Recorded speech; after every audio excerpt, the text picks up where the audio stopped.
lalaking nakaupong walang sapin sa harap ng demonyo. Maglabas ng 10 milyon. Bumili ng isang card. Nag-uumapaw ang buong kasino. Dahil ang mga bola sa makinang ito. Bawat isa ay nagkakahalaga ng 4,000. At kung swerte lang ang lalaki, makukuha niya lahat ng bola sa ilalim. Ang grand prize ay nagkakahalaga ng 580 milyon. Pero ang makinang kumakain ng tao na ito ay may 3 mahirap na level. Ang unang level ay ang kagubatan ng mga pako. Sa average, 100 bola lang. Ang makakalusot sa kagubatan ng mga pako, kahit makarating sa pangalawang level, may mga bantay pa rin ng ngipin.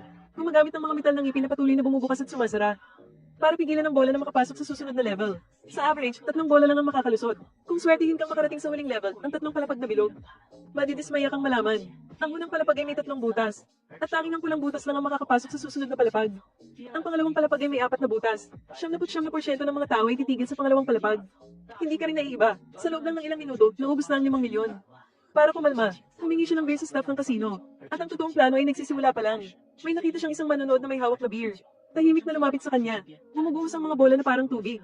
Sa wakas, may isang bola na nakapasok sa unang palapag. Dumating na ang swerte niya. Hindi tumigil ang bola. At dumaan sa pangalawang palapag papunta sa huling palapag. Agad niyang ibinigay ang lata ng beer sa lalaking katabi niya. Umaasang sa pamamagitan ng pagdarasal ay mahuhulog ang bola sa pulang butas.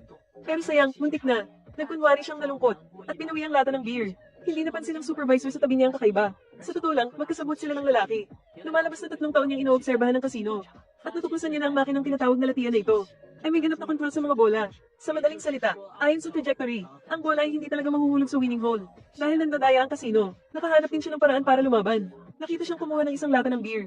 Nahihigop ang mga bolang bakal. Batasan lang ang ilalim ng lata at lagyan ng magnet. Habang naglalaro siyang lasing, palitan niya ng lata ng beer ang katabi niya. Ang trick na ito ay mukhang perpekto. Ngayon, hihintayin na lang niya na makapasok ang bola sa ikatlong palapag. At gamitin ang lata ng beer na may magnet para baguhin ang trajectory ng bola.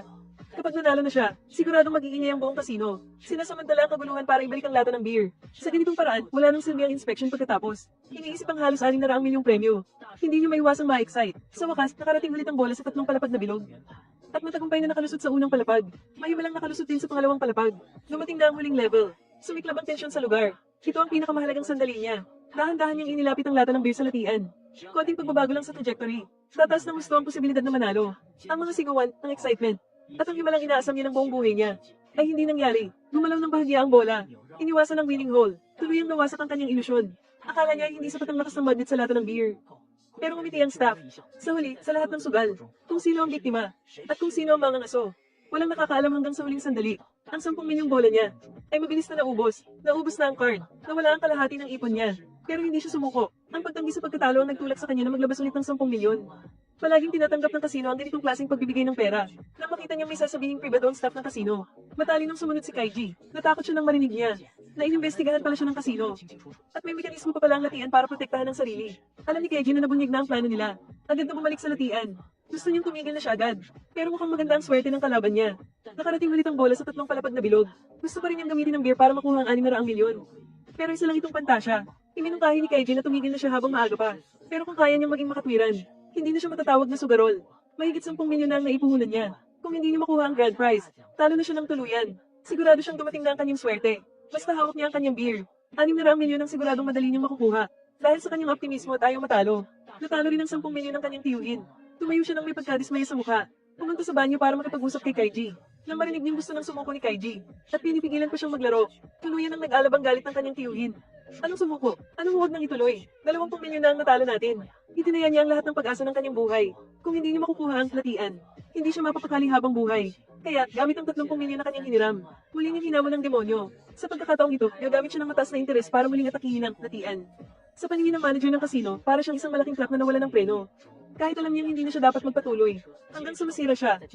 Hindi siya maaaring tumigil. Hindi siya pwedeng tumigil. Para maging handa, inutusan ng manager ang kanyang tauhan na i-activate ang depensa. Bahagyang pinindot ng empleyado ng kasino ang remote control. At gulat na gulat si Kaiji nang matuklasan niya na ang tagaprotekta ng ngipin na dapat ay may 1/3 na posibilidad na malagpasan. Ngayon ay siguradong tatama. Walang awang hinaharangan ng bawat bola. Sa wakas ay naintindihan ni Kaiji na ito ang depensa ng kasino. Kung titingnan mo mabuti ang bola pagkatapos tumaan sa kagubatan ng pako, dadaan ito sa isang sensor. Ito ang kumokontrol sa tagaprotekta ng ngipin na humaharang sa lahat ng bola. Maaari na lamang magdasal si Kaiji na mapigilan ng pagkatalo. Ngunit isang himala ang nangyari. Biglang may natuklasan ng kanyang tiyuhin.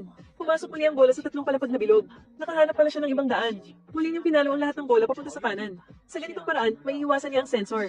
At matagumpay na makakapasok sa bilog. Gulat na gulat din ang empleyado ng kasino. Ibig sabihin may pag-asa pa sila. Hindi lang natalo ng tiyuhin ng lahat ng kanyang ipon, kundi pati na rin ang kalayaan ng kanyang buhay. Muli, 10 milyong bola.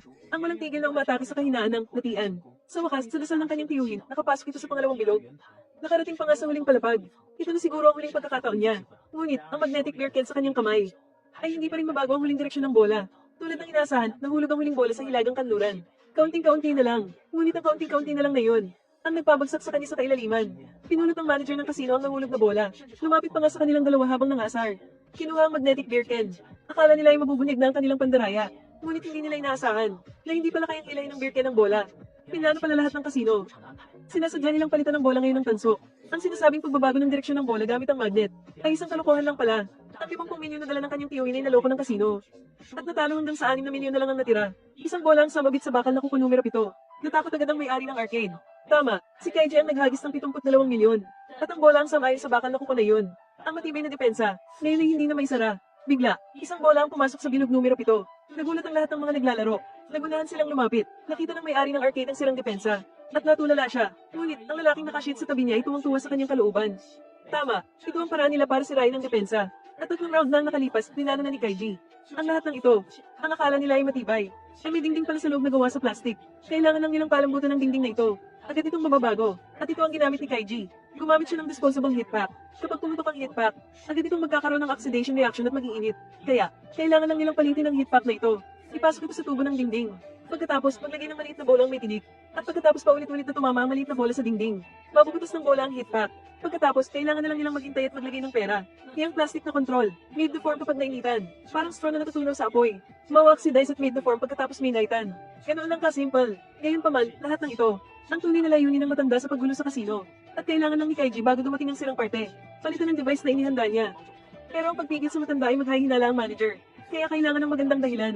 Ang pagnanakaw sa bodega, sa ilalim ng perpektong plano. Nagkamali pa rin ng manager. Wala nang ibang paraan. Talo na ang manager. Pero nang maglabas ulit si Kaiji ng 10 milyon, gumawa pa rin ng paraan ng manager. Putang ina, naglakas loob kang mandaya sa teritoryo ko. Sa tingin ko, ayaw mo nang mabuhay. Titigil ang laro. May ginawa siya sa loob ng makina. Kaya masisira ang kontrol. Pero naisip na ni Kaiji na mandadaya ang manager. Biglang nagbago ang ekspresyon niya. Nag-invest ako ng 73 milyon tapos sasabihin mong nandadaya ako? Asan ang ebidensya mo? Tinala mo lang ang lahat ng ito. Isa pa, kayo ang may ginawa sa makina.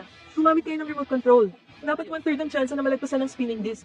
Pero hinarang ng kontrol ng 30 milyon kong bola. Bilang isang naloko, wala akong masabi. At sa oras na ito, ang mga manonood na galit na sa kasino. Nagsigawan din. Natulala ang manager. Sa sandaling ito, tumunog ulit ang telepono. Ito pala, ang chairman ang tumatawag. Nakita ko ang nangyari, inutil. Gusto mo bang bumalik sa dagat? Lumutang sa kalaliman na parang lumutat dumi. Tama, hindi kailangan ng patas para sa mga manlalaro. Pero dapat maramdaman nila na patas. Iniutos ng chairman. Ipagpatuloy ang laro ni Kaiji. Mayroon din silang huling depensa. Kaya, aminin ang sinabi ni Kaiji at mula doon. Patumbahin siya. Gamitin ang 3 magic spinning disc. Pagkasabi nito, nagbago ang ekspresyon ng manager.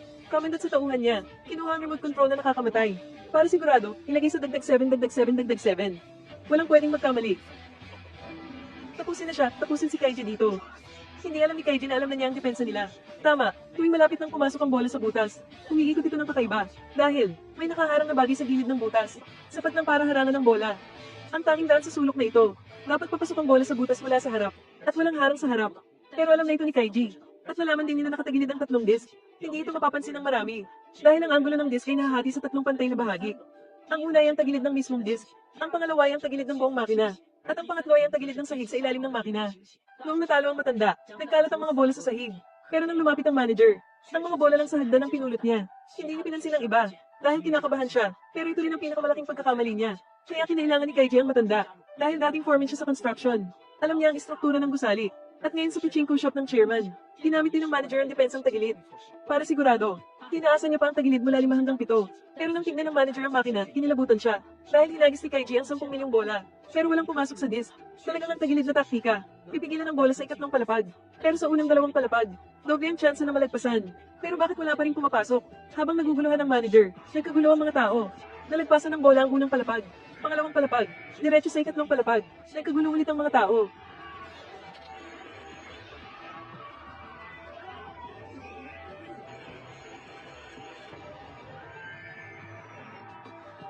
Lumihis, pero putang ina, nasa gilid pa rin ang butas ang bola. Hawakan para mag-iba ng direksyon. Pero ngayon ang bola, hindi nahulog sa butas na dapat kalagyan, kundi sa butas ng premyo ito pumasok. Umabot sa sukdulan ng tensyon sa buong lugar. Sige, akyat. Sugod. Nagbukas ang mahiwagang landas. Akyat. Kunin. Kunin. Ang ulo ng hari. Huwag, tumigil. Putang ina, sayang. Hindi pa rin nakuha ang malaking premyo. At ngayon, pinapanood ng manager ang paggulong ng bola. Biglang sumabog ang utak niya. Anong nangyayari? Mali, ang anggulo ng makina. Dapat sana itulak ang bola paharap. Pero ngayon ay paatras na. Agad na inutusan ng manager ang tauhan na tingnan ng kontrol. Pero walang nakitang problema. Pero may isang manlalaro na aksidenteng nahulog ang 7 bola. At ang mga bolang ito ay gahulong sa isang direksyon. Naintindihan agad ng manager. Siguradong si Kaiji ang may gawa para baguhin ang anggulo ng makina. Pinatagilid niya ang buong gusali. Pero sabi ng tauhan, walang nakitang trabahador sa malapit. Wala ring mabigat na kagamitan ng pumasok o lumabas. Tuluyang natulala ang manager. Pero ang matandang lalaki sa tabi ay tuwang-tuwa. Tama, kahit malaman nilang nakatagilid ang gusali, hindi nila maiintindihan ang ginawa ni Kaiji. Ang paraan para ikiling ang buong gusali. Kakaiba na ang mismong ideya na itagilid ang gusali. Mahirap intindihin. Hindi kaya isipin ng ordinaryong tao ang paraan ng pagtatagilid na ito.